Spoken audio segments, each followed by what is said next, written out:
Hello, everybody, and welcome back to Below the Yellow Line. It is high time for us to have our guest in the studio tonight. Ryan, thank you for joining us again. I don't know how many times you joined the show now, but it's a pleasure to have you on every time you are. How are you doing tonight? Doing well. Just watching an intro video. It's a hard act to follow them, but I guess I'll do my best today. Yeah, I mean, if you just feel a need to really get in the short track spirit before Iowa this weekend, you can just go off on a Boris said, a Kevin Harvick type rant whenever you want to.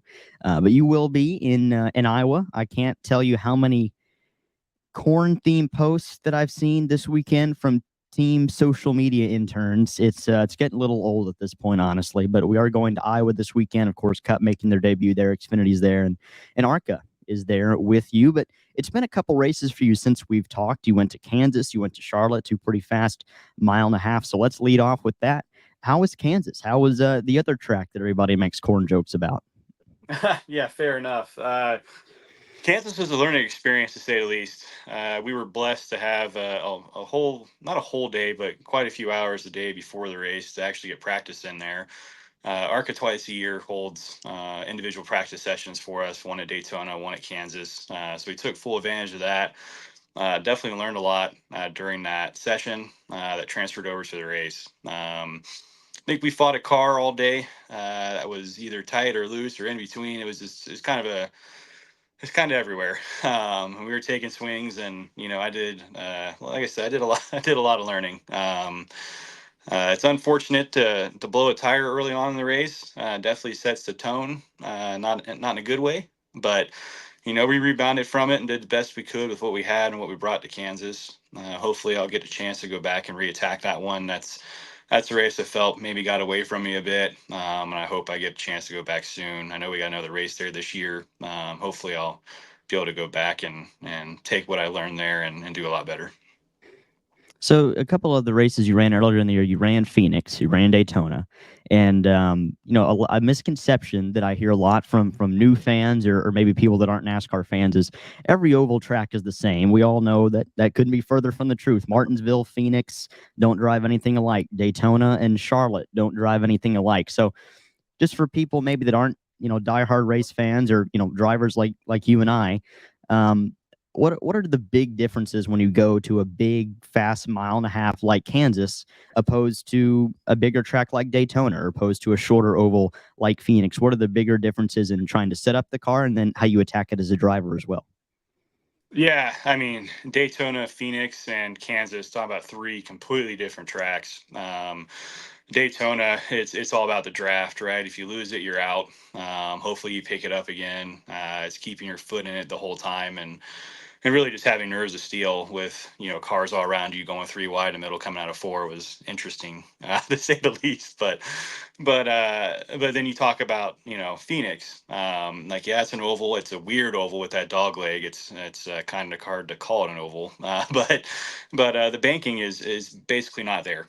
It's very minimal. I don't remember, like 5 to 8 degrees in each side. One and two is wide and sweeping. Three and four is real tight, and then it feeds into a dog leg, which you got a short track entry into four, but then you have a really unique exit coming out, or sorry, short track into three, weird exit coming out of four down to the dog leg, which makes it fun because it's different, it's challenging. And then you just mentioned Kansas, which is a blend of everything, right? And how you attack those corners, especially coming off of Phoenix, where you're really working on your entry points, your braking points, how you're going to roll center, how you're going to pivot, how you're going to drive off to Kansas, where if you're using the brake, you're wrong. So you're really trying to fine tune the right foot, if you will, and find the grip out there where I struggled that day. Um, but it's they're all, like you said, they're all vastly different. And tossing Charlotte in there, I mean, sure, it's a mile and a half, but compared to Kansas, it's super narrow. It has a lot more character, I think, is the right term to put there, especially in the tunnel turn out there in three and four. There's nice little bumps in there, and I actually really enjoyed Charlotte because of the challenge. I've found in my ARCA career so far that the more technical or challenging the track, the more it's seasoned, if you will, is where I tend to do a lot better. If the track is beautiful, clean, crisp, very smooth, it's for some reason it's not my strength. So Charlotte went really well for us. Kansas, well, hopefully we get another shot. So You mentioned Charlotte. That's a race for ARCA that, that's one of the ARCA races I really look forward to because it's at a weird time of day because trucks, they're racing all at night and the track's cool. Xfinity, that are racing right in the heat of the day. The track's, hot and slick. Cup goes from day to night. ARC is in that weird no man's land of y'all start at like what, 5:30 to 6 o'clock, and it's over pretty quick, but the sun doesn't go down. It's like it's a weird, it's late afternoon, that evening time period. Does that make it harder to set up a car when you're not at one extreme of, dark out, cool track. You're not at the other extreme of it's hot and sunny at 2:30 in the afternoon. We're all going to slide around. How does that change how you set up a car? And, again, like you mentioned, how do you attack a track that's got bumps and everything? And then you throw maybe having to just stare down the sun as you head into turn one, or how does that change your mindset? yeah, no, that's an excellent question. It was very unique to say the least. Going into it, if you watch the race, right? I think lap one, Phil Parsons is telling the Fox Sports 1 viewers that, yep, they're slipping and sliding everywhere, and we were. The sun was all over the track. It was hot, humid, and it was just slick as a button. Yet as the race went on, that sun started dipping down behind the grandstands. At one point in time, entering turn 3 or halfway through, like you're basically blinded by the sun. But by then, turn 1 and the whole front stretch is now in the shade. So that's starting to cool off. You're getting different grip as you're entering turn 1 with one grip level, but then you get 3/4 of the way through and it hit the sun and the temperature of the track, comes up quite a bit.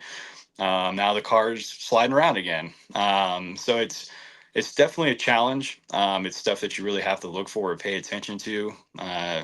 Just like NASCAR, we have a break at some point in time, and that break was definitely critical. Where I don't know where the TV cameras were panned at that time, but I know we were having conversations going in on like, okay, we may have to sacrifice a few laps here to prepare for what we know is coming up, and that's kind of how we approached it, knowing that again 10 12 laps later the track's going to change on us, and we attacked for that, and it turned out pretty well for us. It was a good decision to make as a team.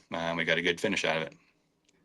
That'd be one of the most stressful things for me, whether I'm a driver or a crew chief, but especially some of the crew chiefs I talk to, and I say, name one thing that's the hardest part of your job. And they're like, well, trying to keep up with the track that's changing because, like you say, tracks like Charlotte, Daytona, that are so big. We talk about this with rain. It could rain at one end. It can also be, this ends in the shade, this ends in full sun, and it's two different grip levels, and you got to sacrifice handling on one end for the other. And then every track becomes like Darlington, where the corners just aren't the same and it's all wonky. So that'd be tough for me, but it's interesting to hear how you try to adjust to that during the race, like that mid-race break. That is your time to make adjustments. That's your time to work on your car. So that's interesting. And then this weekend, of course, we go to Iowa, which is, everybody compares it to Richmond, but it's slightly longer than Richmond. And now with this weird, I'm not going to get too deep into the repave or NASCAR will cancel me forever, but this repave is one of the weirdest things I've ever seen. And I might not know the full story, but from what I've seen, they've gone down at least in turns 3 and 4, and they pave like from half a groove up to like maybe the second or third lane. It's the weirdest thing I've ever seen. And I've only been around in this sport watching it a decade, but still I've never seen a track repave like this. How does that change your mindset going to a track? Have you been to Iowa before as a driver? As a driver, no. Okay. I grew up in Iowa, so I know Okay. I've been to the track when I was younger, but I have not driven it. So positive for me, no effect. Haven't seen it. No habits. But I know the team and I have had long conversations this week of what in the notebook the crew chief wants to hold on to and what things he wants to toss out. So it'll be interesting to say the least. Yeah, it's a race to me. Like everybody that has notes, because Cup's going there for the first time. Xfinity's going back after a while. But all these guys in Cup that race there in Xfinity, all the Xfinity veterans that race there, they kind of got to throw their notes out because it's the weirdest repave I've ever seen. I've said that so many times, but it's odd to me the way they did it. When you have a track like that, that's going to be so drastically different, because obviously the new pavement, it's going to be a little grippier. Does that affect the way you have to set up a car? Does that affect the way you maybe change your line as the groove moves up or goes down? Where do you think everybody's going to want to run in the ARCA race? Right. So we'll talk about the 2023 ARCA race to start. You'll notice in the beginning of every restart, except for Williams Wallace, he kind of rode. He always started on the outside and rode the midline. But in the beginning of these races, in ARCA at least, you would often see first handful of laps, everybody's diving to the bottom, painting the line, maybe just above it. But not even 7, 8 laps later, they're all up a groove minimum. Some people try to go underneath, but for the most part, the speed was in that middle groove or that second lane. And later in the race, you see the 28 car, he starts taking the third groove. So, with that being said, that's what the track that had a couple patches on it, nothing significant. But it was a track that had weathered, in theory, evenly.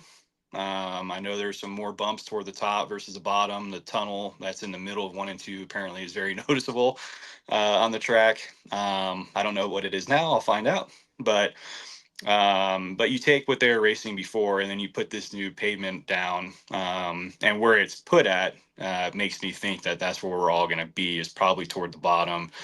I don't know how high they went in 1 and 2. I don't think that they went as high as the third groove, probably 1 to 2. But I anticipate that's probably where we'll be, or we may be wrong. Maybe the sun hits it wrong and just makes it slick as a button, and we got to get out of it. So I think a lot of teams are going to do a lot of learning. I've seen and listened to SiriusXM, the NASCAR podcast or the show that's on there, and some of the drivers talking about it. That I know some pay attention to ARCA, but I think there's going to be a lot more focus this week on ARCA, which is great for us from those upper series, trying to see in, where's the Gibbs cars, the Venturini cars, where are these particular cars that are backed by manufacturers at, and what they're doing and what data and stuff they can pull for them as they go to look to practice and attack the track. I want to say, I don't think it was Brad K, but it was one of them who was talking about like, hey, like ARCA is going to race before us and put some rubber down. And then these guys are putting rubber down, which would be great because we want all these things. And I'm like, sweet, I'm first. I don't get that benefit.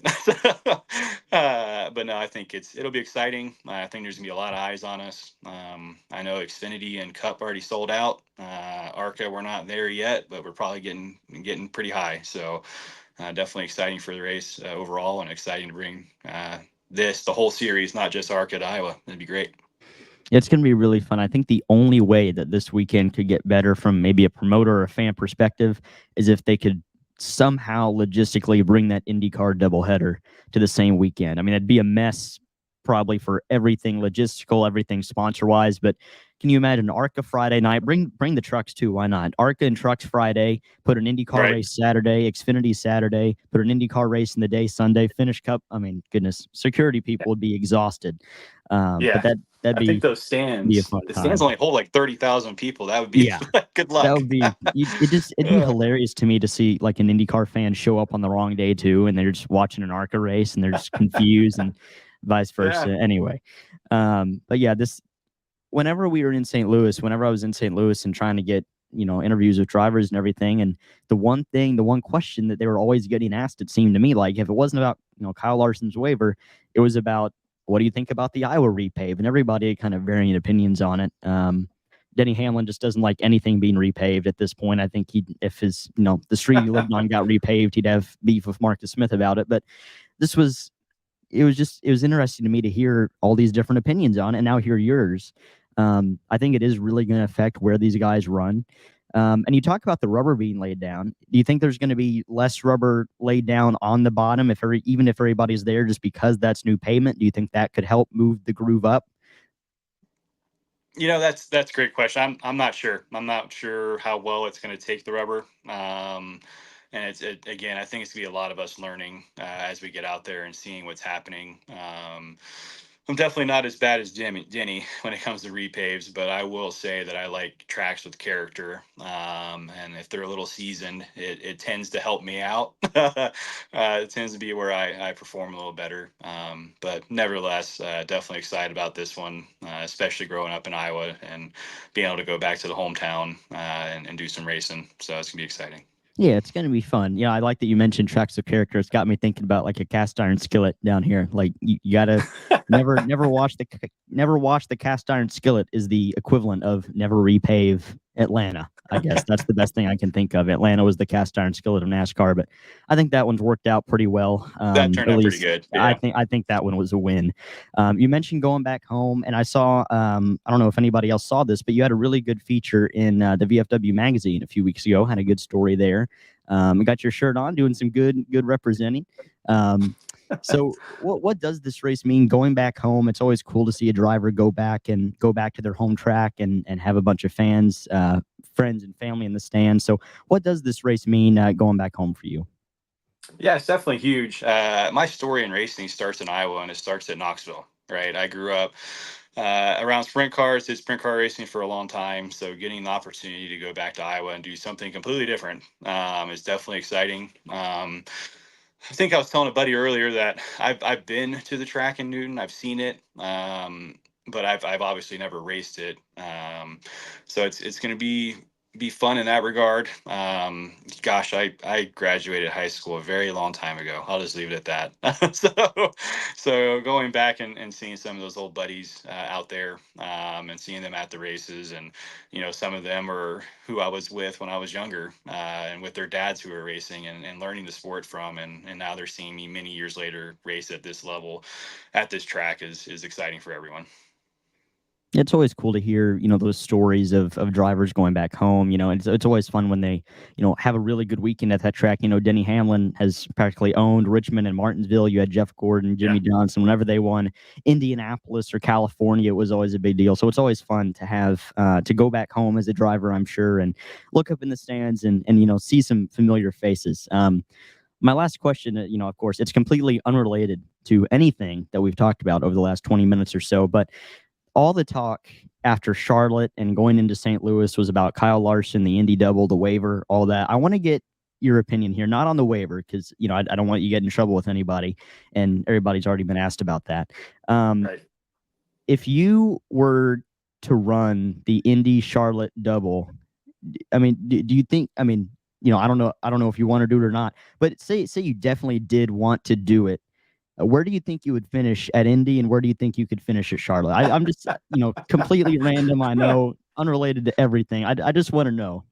Do the Indy Charlotte double with ARCA. That'd be a first for sure. Just bring an Arctic car to the Indy 500. Why not? Yeah, we should have got Andretti to do that. I mean, he already races ARCA. That's Just come on true. out. It'd been That's the true. opposite. It'd been the Charlotte Indy double No, it would versus have the been. other way Yeah. around. Yeah. Uh, Gosh, I don't know. I have not road course raced hardly at all. And I know Indy's not a road course, but the series generally goes to road courses and street courses. So I've never even looked at the idea of open wheel racing in that regard. Obviously, dirt's way different. I don't even have a good answer for you. I have at this current time no desire to go mock snot like they do in those cars that you got to be itty bitty tiny and weigh 120 pounds, or maybe a little more.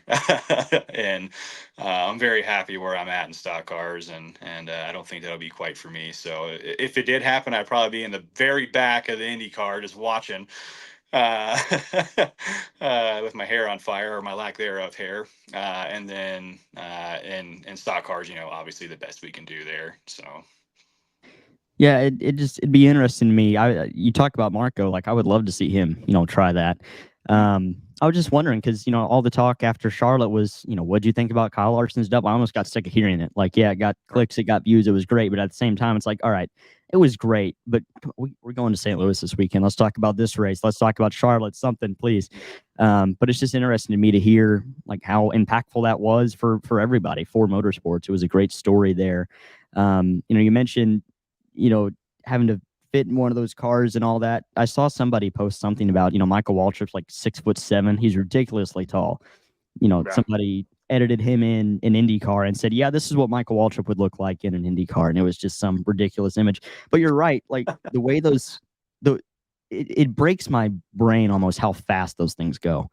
Like, Mm-hmm. I think McLaughlin in his qualifying lap hit like 245. into turn one. I can't fathom that. And I was watching a really well-made documentary by somebody the other day about when Indy cars went to Daytona in 1959. And it's actually how the Firecracker 400 came to be, because IndyCar was supposed to race there, and that obviously didn't go well. You put the fastest cars in the world at the time on what was the fastest track with no safety, and you get what happened there. But I don't understand how any race car driver has balls of steel. If you're in an Indy car, gosh, I can't. I can't think about it. It makes me queasy to think about strapping yourself in one of those. I know you have a halo, but you have no roof over your head. I mean, you have the halo thing, but you have no roof over your head like you do in a stock car. No roof flap, nothing. It's just open air, blue sky, and to just pedal down 245 miles an hour in and imagine that in dirty air. And no, I don't want to. So, no desire for me for IndyCar, or no desire for me for Formula One or any other number there. IMSA would be interesting, but no, not for me. So. Yeah, it's always fun when you see drivers try different disciplines. Like today, Joey Hand, he announced he's going to run the Chicago race, the Chicago Street Race. So obviously Shane Van Gisbergen coming over here. So it's fun to see drivers in different disciplines. But Kyle Larson, I'd love to talk to him. What was it like to go from Indy to Charlotte and seeing blue sky above your head and then seeing a roof above your head? Well, I guess he didn't race, but anyway, so oh well. Mother Nature said, "Forget your devil. I'm doing my own." And it was actually the same storm, I think, in Indy that ended Charlotte. So the beauty of weather, it's great. Yeah. Anyway, the weather does look good in Iowa this weekend. That's the most important thing. So that's the most important thing. So Ryan, thank you for joining me and listening to my ramblings about the Indy 500 for these last few minutes. I know it's not related to anything. It's just, it was fun to me. I didn't quite have the guts to ask Kyle Busch or anybody like that in St. Louis what they thought of it. I was just terrified, so I didn't ask any of them. But I wanted to get some. I think I asked Will Kimmel the other day about that too. After we were done recording the show, I think I asked him like, "Hey, would you ever run Indy?" And I think he said the same thing you did. Just no, not for me. But I appreciate you joining the show, and we wish you the best of luck Friday in Iowa. All right, awesome, and thanks for having me again. And we're looking forward to the next one.